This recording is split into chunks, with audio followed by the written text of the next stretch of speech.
Welcome to the InitiativeOne podcast. I am Dr. Fred Johnson. I am the founder of InitiativeOne. And today we are going to yet explore another interesting leadership journey of a dear friend and colleague of mine, Bryan Schwebke, or I should say Dr. Bryan Schwebke. You could. My wife would not. She doesn't acknowledge me that way, but yes. Okay. Well, you and I are one of those folks that our kids, my son was 10 many years ago. He asked me if I was a doctor, and I said, well, I went to school many years, and I have a DR in front of my name, but he said, but you're not the kind of doctor that does anybody any good, are you, Dad? So I've never taken myself seriously, but you are one of those doctors who does a lot of good for people in health, in recovery, in well-being. Bryan is the founder and owner of Paramount Performance. They are specialists in physical therapy. They do a lot of therapeutic work, helping people with a lot of aches and pains and getting their health back. He's actually been helping me for the last several months. And today we're going to be talking to Bryan about his journey, what his challenges are, what it's like to be an entrepreneur of a startup organization. What are you scared of? What goes on in your mind? And Bryan, we welcome you. I'm really glad to have you here today, buddy. Yeah, thanks for having me. So, several months ago, you walked into our building after a think tank, and you introduced yourself to me. And you had come 2 or 3 times, and I didn't even know it. You kind of snuck in and snuck out, and I think you were checking us out. And so, why? I mean, you are one intelligent man, and yet here you were seeking more knowledge from another realm of expertise. What caused you to make a determination that I need to continue to grow in my leadership journey, and what did that have to do with growing your organization and growing your impact?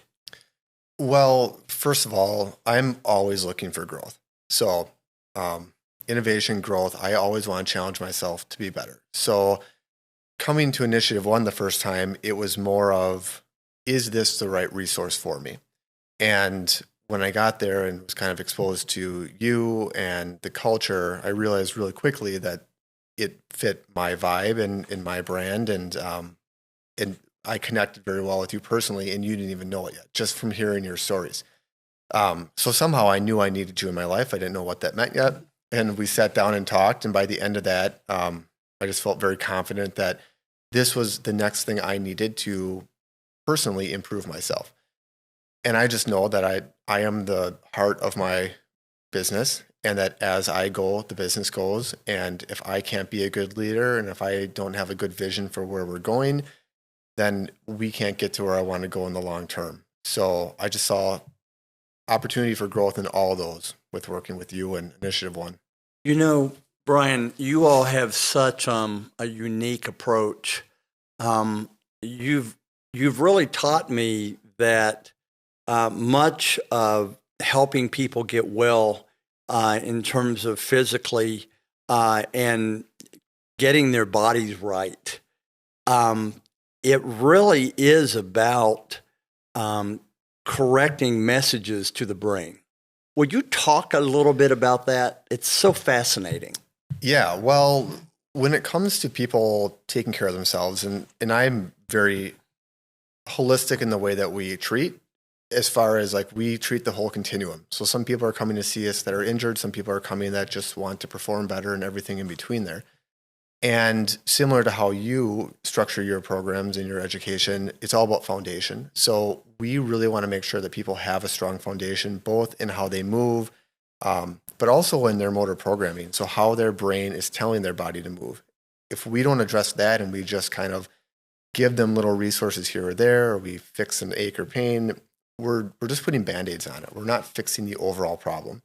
And that's ultimately what we're trying to do, is we're getting you to, we want your brain to get your body to work efficiently, but we also want to overcome those barriers and triggers and the apprehension you have and all those other things that maybe have built up over years that are stopping you from even taking that first step moving forward. You know, one of your colleagues, Sam, recently, he was pushing on my shoulder, and I'm feeling all this pain as he's pushing on my shoulder, and for some reason, you guys get a sense of perverse delight in that. And I said, "Why are you doing that?" And he said, "Because I'm trying to send the brain information, and the brain has to receive information before this moves and stays in that new position." And I thought to myself, isn't that interesting that we are both in the field of helping people to find maximum impact, maximum performance, and it has to do with the messages that we're sending to our brains. How would you respond to that? Yeah, I totally agree. And the messages that we're hearing from the outside, right? From the environment, from the people we talk to. So you may have heard from people before that if you sleep wrong, your neck's going to hurt for a couple of days. Like that is laying a base message that you're going to be tense and you're going to hold yourself like that. And that's going to cause the muscle to be tight. And now we have to we have to improve what the message is saying to the muscle, but then also what the message is to the actual brain too. So we have to address all those different things, and people have to just acknowledge that that is part of it. It's not just the physical aspect of things. So what led you into that profession? I mean, it gets you out of bed. It's your purpose. We've been talking about your true word purpose. What is that? Unlock potential. So why is that so important to you, and how has it driven the decisions that you have made in your life? Well, I've always seen myself as an outlier. I think people see outliers as being a negative, right? Like you take a test in high school and someone has a really good score and everyone else doesn't, and it increases the curve. Like that's a negative. For me, it's what I thrive off of. It's me being an outlier means I make my own decisions. I set my own standards. I do things other people don't do. And that has kind of gotten me to where I want to be. I grew up as an athlete. I knew I wanted to be around active people. I knew I wanted to make a difference. I knew I wanted to have autonomy in my decision making. But I didn't want people to dictate how I did my job or how I worked, which is why I didn't go down the route of being like a medical doctor, and which is why I didn't stay very long in the healthcare systems. I want to be able to provide a certain level of experience, a certain level of results, and I want to build real connections. Like I don't want you to come in and see me for 6 weeks and then never talk to you again. I want you to text me in a year and a half when you go on vacation with Tracy and you guys have an awesome experience that you couldn't do when you walked in my door. Those are the relationships I want to build, and that's what's driven me to do my own thing. So it's an ongoing approach. It's not a magic pill. Exactly. It's not an overnight change. Right. Any significant change is never an overnight magic pill. No. So we've had a lot of conversations, Bryan, that there are times, there are people watching this podcast that are in the midst of making a major decision in their lives, but fear is holding them back. How has that played a part in how you have decided to become an entrepreneur owner? Entrepreneur owners, they're a different breed. They're not afraid of risk. They're not afraid to fail. They believe in themselves so much that they're willing to bet on themselves. And yet, since we've gotten together, I began to push you. What was it like the first time you sat with me and I began to push you out of your comfort zone? Because you have built a really strong organization. And yet I remember your eyes were just spinning. Talk to us about that moment. Yeah. Well, first of all, what you're saying about, you need to have a support system around you. Like that's huge. If I didn't have a wife that was supportive and family and stuff like that, even with all of my drive, it would be hard to do that and be successful. So I think that's a really important part. But that was one of the reasons I sat down with you is I want to be pushed. I want to be driven and inspired. That's what I did as an athlete. That's what I do now. So, I was thinking on the way over here, how things have changed for me since we started. And I was thinking about my vision. And it's weird that since we've started talking and since you've kind of inspired me and pushed me to expand my vision, you would have thought that my focus would expand with that. But as my vision has expanded and I've seen things more clearly, my focus has narrowed. And I don't know if I would have done that without it. I had this vision in my brain, and I had kind of barriers that I thought that a ceiling I thought I could probably have to stop at. And after an hour of talking with you, I left and I was like, okay, let's do this. Like, I'm ready to go. And I felt challenged, but never like it was something I couldn't accomplish.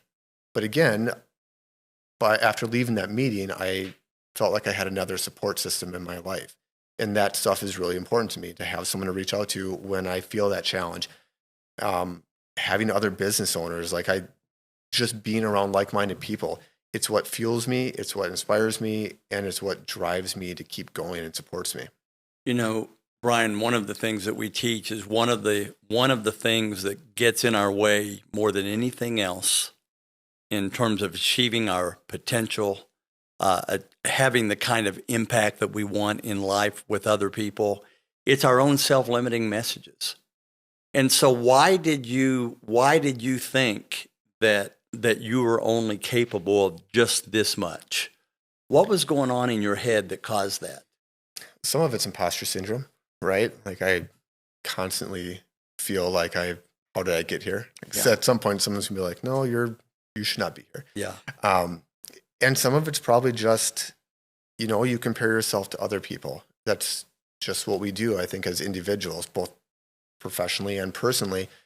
So you see where other people have been at, and you're like, well, I just don't know how I could possibly get there. And it's just this message. And you speak a lot about the 2.7. And,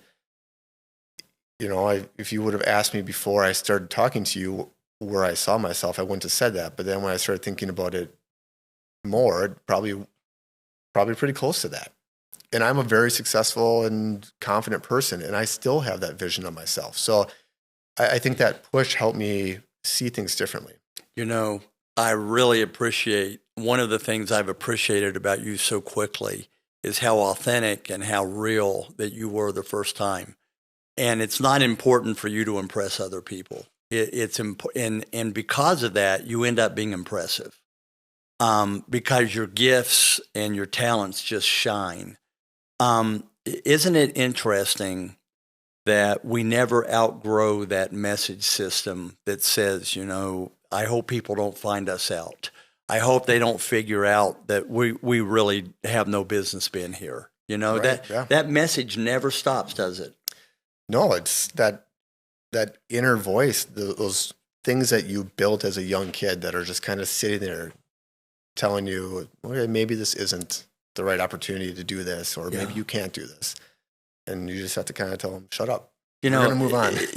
That's what one of my favorite sayings that I talk to myself whenever I call him Little Freddie.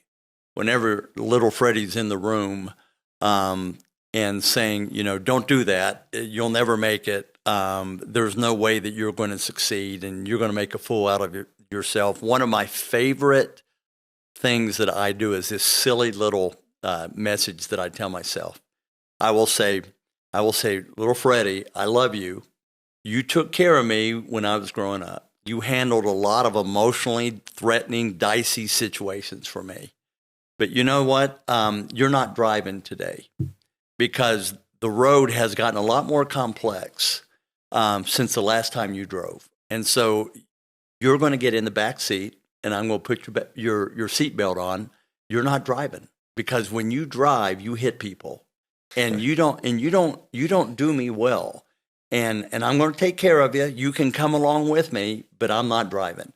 I can't tell you. I can't tell you how many CEOs have called me over the years and have left the message that said, "Hey, just want you to know, I left little Billy in the back seat today and put his seatbelt on." I mean, that message never goes away.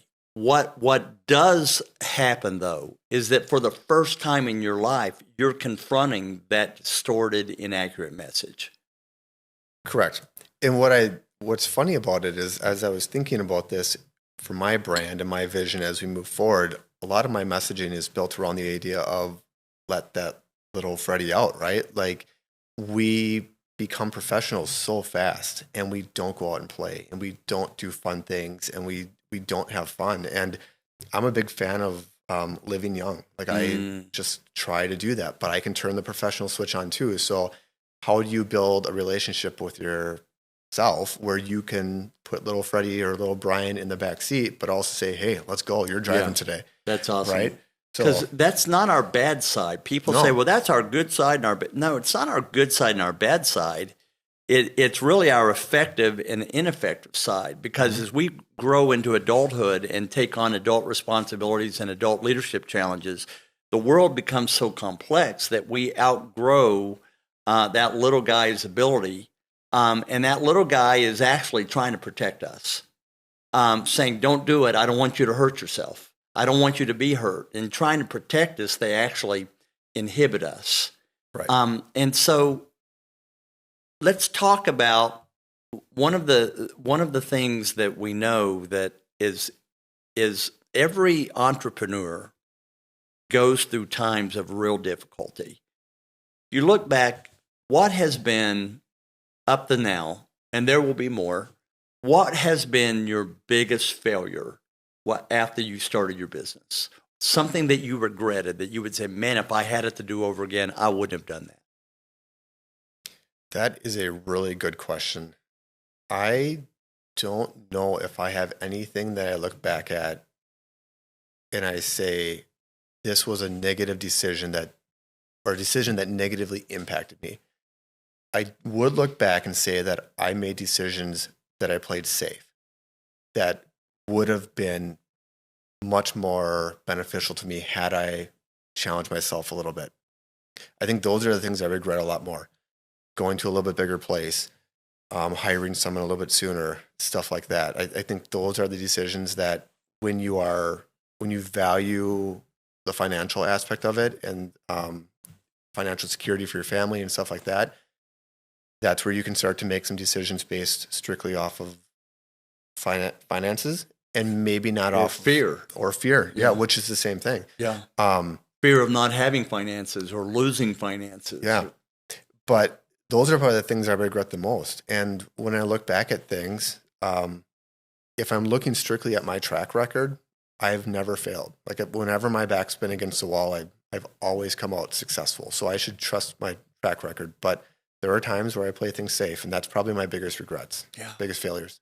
You know, I love that statement. One of the things that we teach when we get in times of adversity or times of difficulty or times that are uncomfortable, we start building up we can take an anthill and we can turn it into Mount Everest in no time. And one of the things that I teach people is this statement: whenever you're in those moments and you're doubting yourself, and whether you can come through that crisis or that challenge, trust your history. If if you were able to get through those difficult times in the past, has something radically changed in your life? I mean, have you suddenly lost all of your intelligence? Have you lost your ability that got you through those difficult times? And the answer is no. And one of the best things when people are afraid to step forward and they don't think that they can handle a certain situation, have I handled it in the past? Yes. Well, then trust my history. One of the biggest predicators of how you're going to do in the future is how well you have done in the past. And I love how you have one of your tools is when you're starting to give into your fears. Wait a second. I need to trust my history here.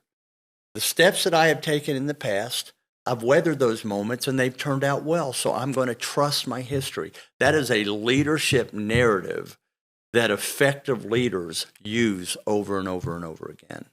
So in our time together, Bryan, what has been a key pivot that you've already begun to think differently? And what is the impact of thinking differently in that area? Thinking bigger, for sure. It's probably the biggest one. and being a little bit more purposeful in the decisions that I make. So back to what I said before, I've got a bigger vision than what I used to have, and now I'm hyper focused on kind of where I want to go. And I'm still new at this. I'm still figuring it out. I have bad days and I have good days. But I think that it's caused ripple effects through my business. I really feel like my employees are seeing that there's a different vision of where we're going. It's cleaned up our messaging and our branding. Talk about that. Well, my business we're different. We cater to a higher level clientele, right? So instead of being apologetic about some of the things I did in the past, I'm embracing it. And where we've struggled for 8 years as a business trying to figure out, okay, do we do personal training or performance training, or do we do physical therapy? Like, what do we really do?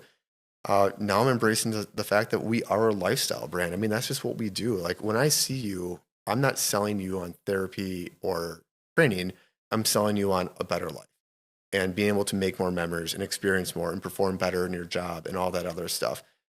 And those are things I wouldn't have probably seen a couple months ago. So it's clarified a lot of that for me. And I think I'm doing a better job of putting that out into the world now. You know, Bryan, one of the things that we typically see with many leaders is they think they have to be all things to all people. And they think that they have to serve everyone. And yet what we know in my work in 30 years with some of the greatest companies in the world, one of the characteristics between all of those companies is they all made a decision that we're not going to be all things to all people. We are going to serve from what is our sweet spot? Where do we have our highest level of excellence? And given that, that's where we're going to serve. And anyone who that wants to venture in, I call it the magic square inch, that small area that we give 100% of our attention, but that's where we get all of our impact. And the best companies are not trying to be all things to all people. They make decisions based on purpose, principle, which is their values, planning, and passion. So I'm hearing you say that has begun to shift for you, that you're not making an apology, that you're going to seek out those from you who fit, we call it a psychographic, that fit the characteristics of the folks that you have your very best outcomes with. Has that been a new way of thinking for you? Yeah, absolutely. And it's not like that hasn't crossed my mind over the past number of years. Like, you read a book and you're like, yeah, that makes sense. But it was something about this journey I've gone on in this transformation that has made me embrace it more. And it makes me more excited about going to work, knowing that the right people are coming in to see me. And we do a really good job of it already, but we can do a much, much better job of it. And I want people that value themselves and that I can connect with and stuff like that. And it makes me really excited about the future, knowing that I'm starting to embrace that more. Well, this is fascinating. And before we wrap this up, one of your colleagues said when you and her both went through our leadership transformation process, and she said, I had no idea what I was getting into. I thought I did, but it was completely different. Was that your experience? Yes. Yeah. And it's what I expected. And that's why I went that way. I didn't know how it was going to be different, but it just felt different to me than a lot of the other canned things that are out there. In a world full of noise where you have a lot of competition that it's just kind of noisy, but all status quo, and I have a lot of competition that's all status quo, I see myself as being significantly different and just higher level. And that's what I got when I started talking to you. And since I've started the transformation process, things have happened fast. I've been challenged. I've met great people from it. It was just much more than I I knew there was going to be more, but I didn't know what it was going to be. And it's been very delightful. Isn't it neat that when you decide that you want to improve your life and that you want to take significant steps to get better in a certain area, how what we call the law of attraction begins to set in. And the law of attraction teaches that when I decide that I want to improve in a certain area of my life, that suddenly certain people who have already achieved what we want to achieve, who have already gotten there, begin to come into our lives as a source of, let me help you because someone helped me. And I'm seeing people come into your life right now who are offering you resources, wisdom, suggestions, guidance, knowledge, even pointing you in directions that you wouldn't have not even considered at one point. So I just see that when you open yourself up to new growth, how people who have grown significantly begin to come into your life. Has that been a surprise for you? Yeah. And my purpose is to unlock potential, right? And that's not only in other people or in a building I see or something like that. It's in myself too. And as I've started this, it's been amazing the people that have come into my life and the impact they've had on it. And I've honestly made some of my best friends over the past couple of months because I'm finding a lot of very like-minded people. And that's what I need. Is I want more people that think the same way and all that stuff. And that's just been great. People who want to live to have a deep impact tend to attract people who have already been having a deep impact. And they want to pour into your life because someone else poured into their life at some point. We never get where we are, by ourselves. It always requires, none of us live on an island by ourselves. And when we begin to open ourselves up to new ideas, to new ways of thinking, it's just amazing how people who think that way begin to come into our lives. So as you look at the audience, there are people who are watching this, who you've already connected with, and they're saying, "Man, he has had some same thought processes that I've had, but he's doing it." What would you say to the folks who are listening that are really important of key things that you have learned in the last 6 months? Number one, challenge yourself with your vision. I mean, you can think so much bigger than what you're probably thinking right now, and that's really important. 2 is staying hyper-focused on what you need to do. Identifying what you need to do, first of all, kind of figuring out your purpose, but stay hyper-focused on those things. And maybe the most important for me has been the community, surrounding yourself with like-minded people, people that challenge you and support you, and can sympathize with you. Great leaders do not isolate themselves from other people.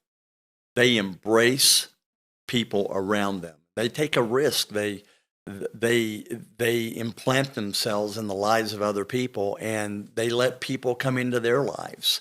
We're only as strong as the people that we allow into our lives. And that's one of the things that you're learning. And I'm learning from you. You're a savant, by the way. I mean, I have discovered muscles that I didn't even know I had. And they were screaming at me in ways that I didn't even know they were there. And yet you've had a profound impact upon me and my wife. But you've made a commitment, and that's what people that are thinking about doing this journey need to do. They just need to commit to themselves that this is time to take action. So you're saying to our audience, if you want to become a better leader, make a commitment to do the work. Yeah, you have to take a step forward. If you haven't been to a think tank, if you haven't listened, you have to do that. If you haven't had a talk with you one-on-one, you have to do that. If you haven't gone out and bought new shoes so you can start running, you have to do that. You have to take your first step, and then find some accountability around that with the people that you trust. Go from there. Bryan, I am so eager to continue to watch your journey of growth, and I'm so excited about what's going on. I'm finding myself talking about you to my friends, And that's what happens when we care about other people. We become their biggest cheerleaders. And that's how you grow a business. And I want to thank you for being a part of our podcast today. Thank you for sharing your wisdom. Thank you sharing your journey. It is a real honor to be with you. And I want to remind you that Bryan is the owner of Paramount Performance. They do amazing work for athletes who want to increase their performance by looking at issues with their bodies that are holding them back. He and his team are incredible. And so I hope that you'll reach out to Bryan if that's a need for you as well. Bryan, thank you, my friend. Thank you. It's a real pleasure. And for each of you who are watching this, I want to give you a call to action. If you haven't checked out one of our think tanks, go to our website at InitiativeOne.com and register for one of our think tanks. It will give you a flavor of some of the things that we're doing. If you have done that, but you've been hesitant to jump in an intensive, comprehensive leadership transformation process that will push you to new heights, consider, are you worth investing in? Are you willing to bet on yourself? That is a question. If you're willing to bet on yourself, push yourself, allow yourself to be pushed. Thank you for checking in with us, for being a part of our audience. I wish you well as you continue your journey towards growth and higher impact. Thank you for being a part of the InitiativeOne podcast today.